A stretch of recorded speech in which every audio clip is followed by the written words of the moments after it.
অবশেষে government of West বেঙ্গলের তরফ থেকে জয় বাংলা পেনশন স্কিম অর্থাৎ বৃদ্ধ ভাতার ফর্ম ফিল আপ শুরু হয়ে গেছে। তো তোমাদের বৃদ্ধ ভাতার ফর্ম ফিল আপ করার জন্য কিভাবে তোমরা ফিল আপটা করবে একদম নির্ভুলভাবে সেটাই আজকের ভিডিওর মাধ্যমে থাকছে।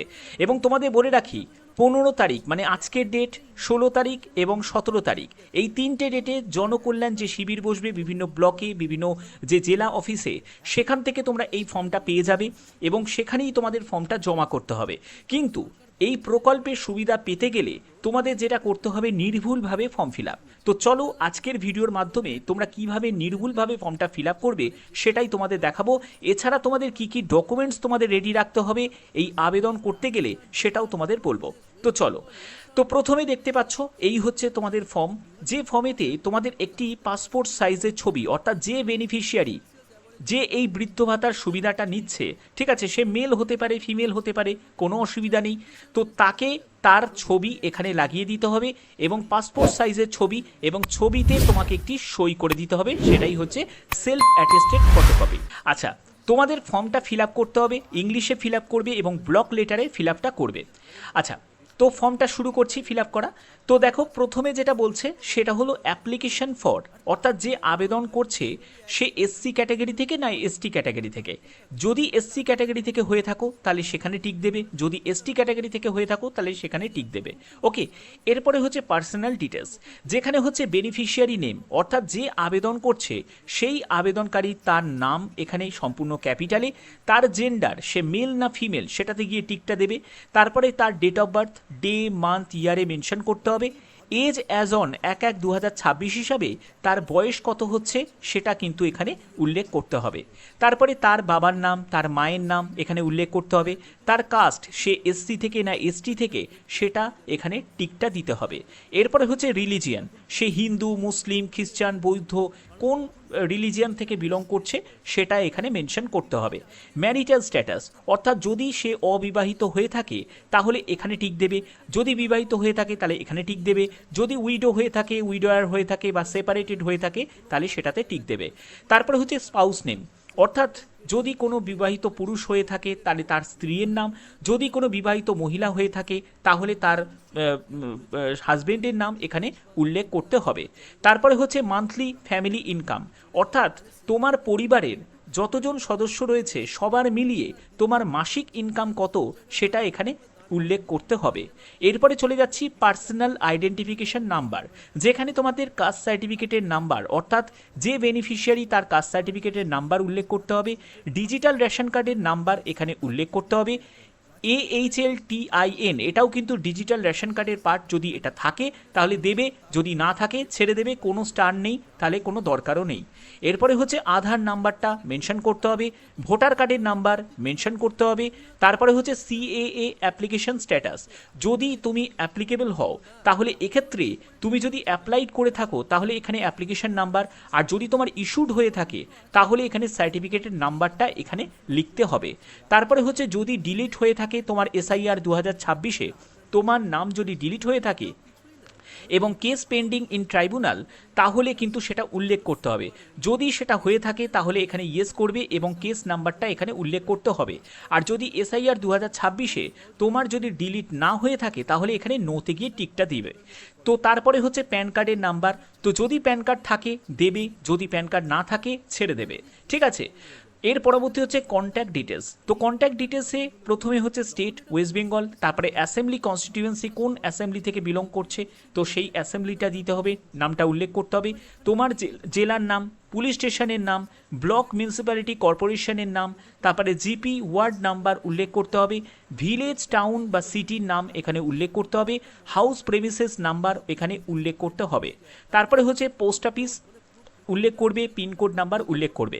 এখানে আরেকটি ব্যাপার তোমাদের বলে রাখি, এই যে দেখতে পাচ্ছ হাউস প্রেমিসেস নাম্বারের জায়গায় কোনো স্টার নেই, যদি না থাকে তাহলে এখানে ছেড়ে দেবে, কিচ্ছু করার প্রয়োজন নেই।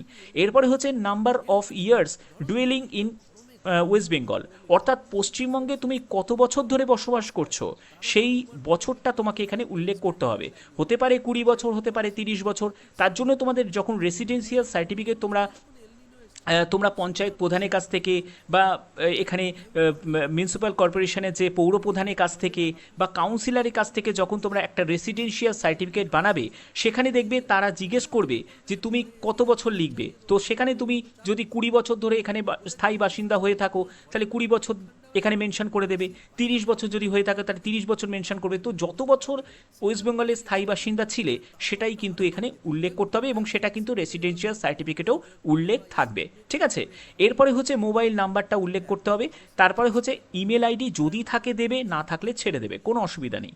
এরপরে হচ্ছে ব্যাঙ্ক অ্যাকাউন্টের ডিটেলস, যেখানে হচ্ছে যে ব্যাংকের নাম, তারপরে ব্যাংকের ব্রাঞ্চের নাম, তারপরে ব্যাঙ্ক অ্যাকাউন্ট নাম্বার এবং অবশ্যই কিন্তু আধারের সাথে ব্যাঙ্ক অ্যাকাউন্টের লিঙ্ক করা থাকতে হবে, অর্থাৎ ডিবিটি লিঙ্ক করা থাকতে হবে এবং আইএফএসসি কোডটাও এখানে মেনশন করতে হবে।